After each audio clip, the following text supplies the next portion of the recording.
On this episode of Sailing ObLaDi, we finally get towed to Florida and things suddenly take a turn.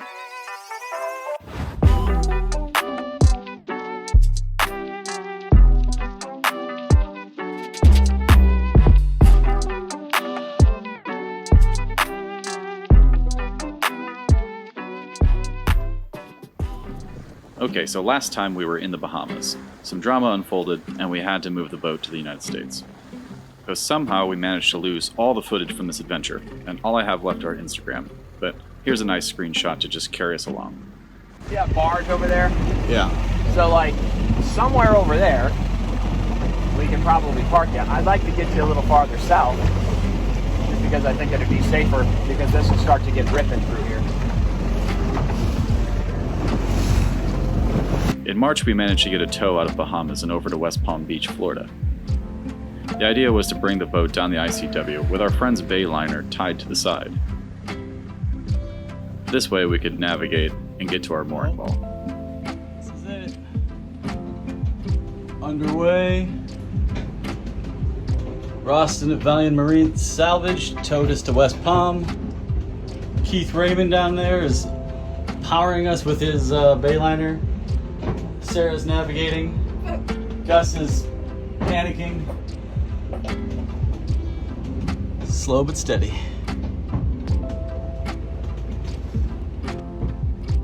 Pulling into the ICW. So far, so good.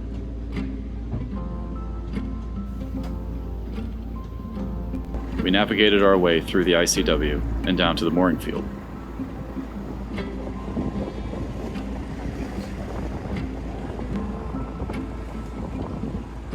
The wind up the ICW was growing in strength from the south, so we decided to turn into the mooring field at the first opening we found. I tried to turn her, and then she hit. Tried to turn her. Then she hit the sand. Somewhere around channel marker 3A is a sandbar that likes to shift. We turned in a little early, and we found that sandbar.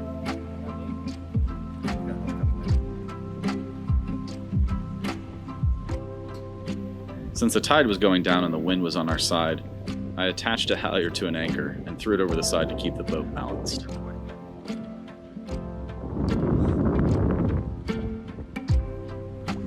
Good work, boys. Good work, team. That's exactly what we planned for. The boat remained beached for 2 days until we had the opportunity to get back out on the bay liner and take her over to the mooring pole.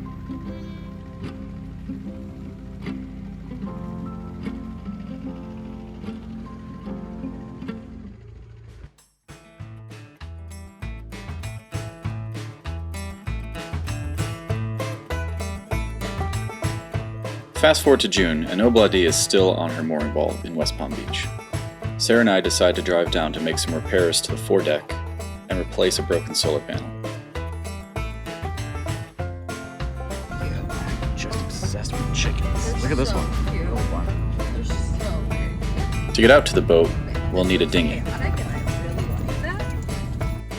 So a small detour to North Florida brings us to Hippie Hill Farm, owned by my friend Brian Fernandez.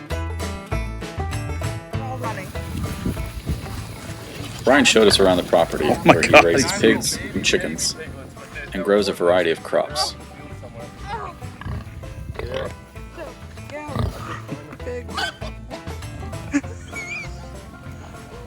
Hello, goat. You can go walk in there with it. There's so many. Yeah, there's 9. Oh, we're taking a nice little snooze. Okay, this is fun. Oh my gosh, they're so cute.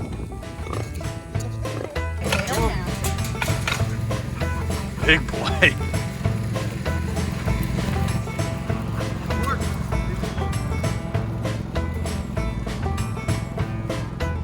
Hey, Daddy, I want to say cheekies. This one? Like literally just.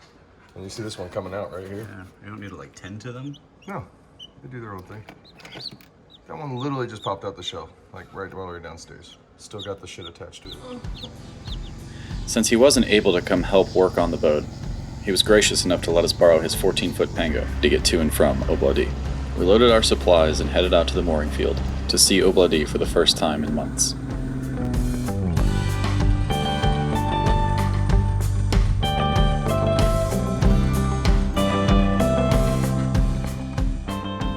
Those are baby sharks.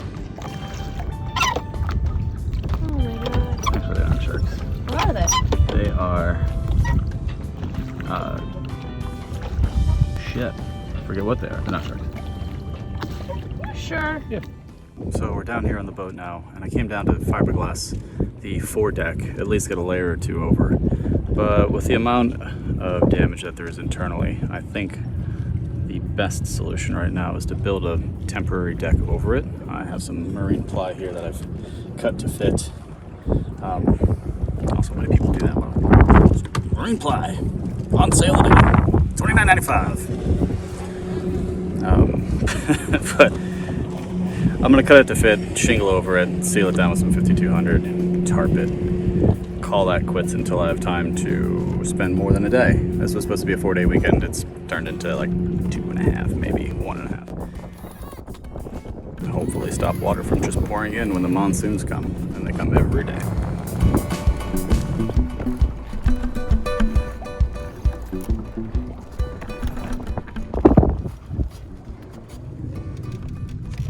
So here's the main of the damage that happened to the foredeck.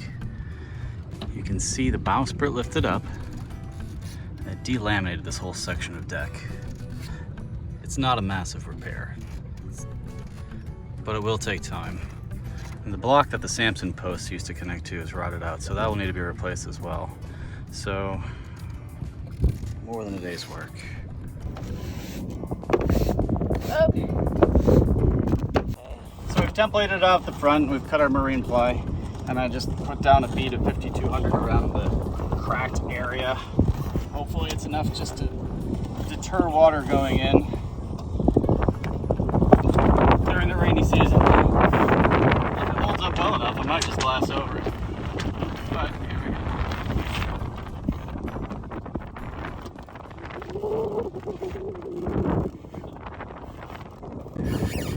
Well, this is not sketchy at all. I've lifted up the windlass with the halyard to make room. You don't what? I don't want to be. Please, please, please.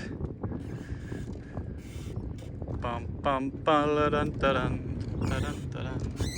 All right, I got a little bit windy and my hands are covered in 5200, but I think the deck is down. As good as it's going to be for this adventure.